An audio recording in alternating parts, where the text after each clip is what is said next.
at hindi nag-iisakot sa gawaing masama. Sa halip kasiyahan niya sumunod sa kautusan ni Yahweh, binubulay-bulay niya ito sa araw at gabi.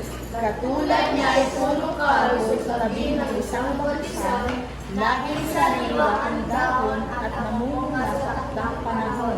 Anuman ang kanyang gawin, siya'y nagtatagumpay. Katigayon ng sinumang gumagawa ng masama, ito ay tulad ng ipa, hangin ang siyang nagtatangay. Sa araw ng paghuhukom, parusan niya nakalaan. Sa parusa niya ay nakalaan. Ihiwalay siya sa dugo ng mga banal.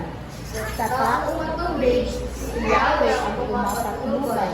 Ngunit ang taong masama, kapamagan ang hanggang